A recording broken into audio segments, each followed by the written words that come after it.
Hey there, welcome to day 13 of our countdown to the Live Challenge Workshop. Live Challenge Workshop launches March 23rd, and we are going to teach you, you're going to learn in 5 days how to create a challenge of your very own for the people that you serve, to attract the people you want to serve, and to get them a result so that they will come back to you for more and more and more. It's one of the best ways I've found to launch and share your expertise and what you do with people.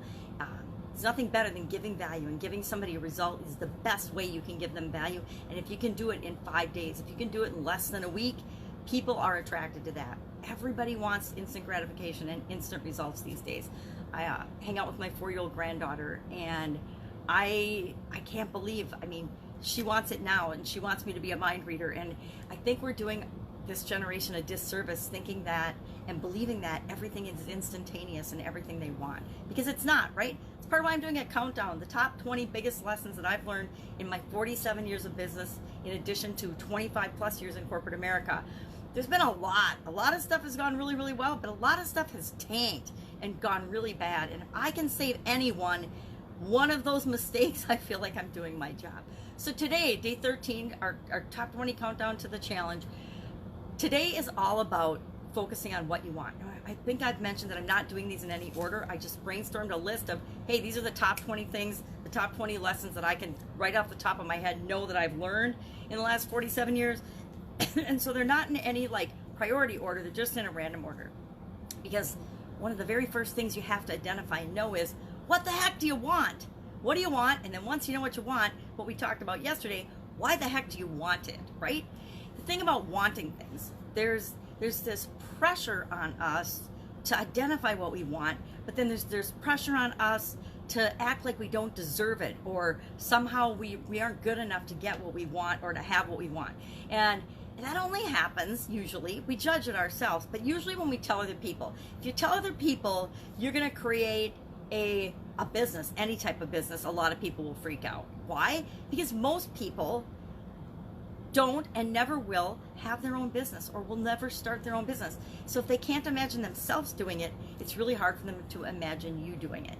And then if you do it, it opens up this world of possibility, because now you've set the example, and they ask themselves, well, if my friend Sharon could do it, what the heck is holding me back? Why couldn't I do it? She's not that smart. She's not that hardworking. She's not that special. If she can do it, well, that means I could probably do it too. And sometimes people like that because it motivates them, and other times they hate that because they realize that they could do more and be more and have more because you've set the example. Anyway, what we want, we resist it because we don't want to lose relationships, or for whatever pain or fear or reason, but we always want it. And the thing about humans, no matter what we get, no matter how much we get, no matter what we achieve, we always want more.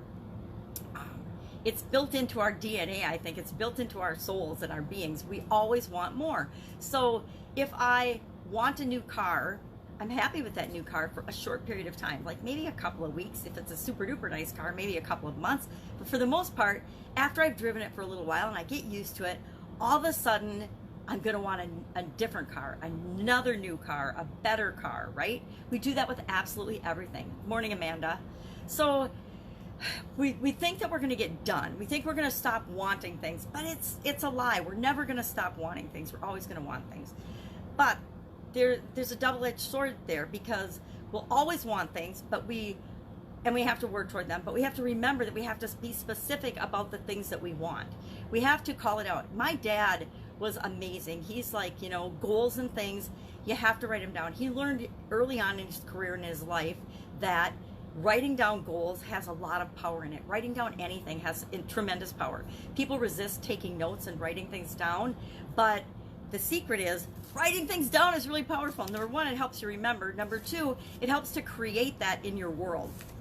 So if I hadn't done this brainstormed list of the top 20 lessons I've learned, I probably wouldn't be doing these videos every day, because I wouldn't have created them. But since I wrote them down, it's just like writing down what we want. It helps to create that thing. It makes it more real for us, and anything that's more real for us in our belief system and our imagination is faster and easier for us to achieve. So know what you want. decide, identify what you want. Know that whatever you select, you're not saying no to everything else, because I think that's a fear people have. I know when I came online from the offline world, and even in the offline world, I will admit, I had a hard time deciding what kind of business I wanted to be in. What did I want to do? It's part of why I did so many different businesses, but I couldn't decide what I wanted to do. But the truth is, we don't have to decide on just one thing, but we should do, and it's easier for us if we do one thing at a time. If we start with one thing, build on that, and then add another thing and another thing. And it wasn't until I learned that my businesses really took off. I used to try to do too many things at once in the offline world, which I repeated that same mistake in the online world, by the way. I still try to do too many things, and it's like serving two masters. Have you ever had two bosses? It's terrible, because they each have their own priorities for you, and they each give you different direction, and then you have to balance and decide, okay, which boss am I going to please now? It's the same thing when you're building more than one business at a time. Until you build that business, put your systems in place, and it can run on autopilot, you're going to have that struggle. So pick one thing, decide what you want, pick that one thing, and then go for it. But you have to pick the one thing, knowing that you're not saying no to the others, because you're always going to get to pick more and something else after you achieve that one thing. So what do you want? If you ask 10 people on the street, and I've actually done this experiment, if you ask 10 people on the street what do they want, 9 out of 10 of them cannot tell you. They will list off all of the things that they don't want, but they can't actually tell you what they do want.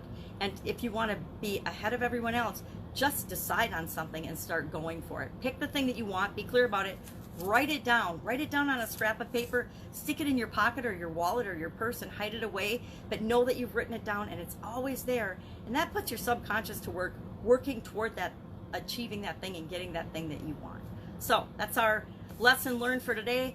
Pick what you want, commit to it, document it, write it down, and then see how fast it shows up in your world. Have an awesome day. I will be with you tomorrow with day 12 of our countdown, number 12 of our countdown. I can't see what it is, but I'm sure it's a good lesson learned, and I'm sure I learned it the hard way. All right, catch you tomorrow. If you have any questions, if there's any lessons you have a question about that you're wondering if I learned that, ask in the comments below. Otherwise, I will see you tomorrow.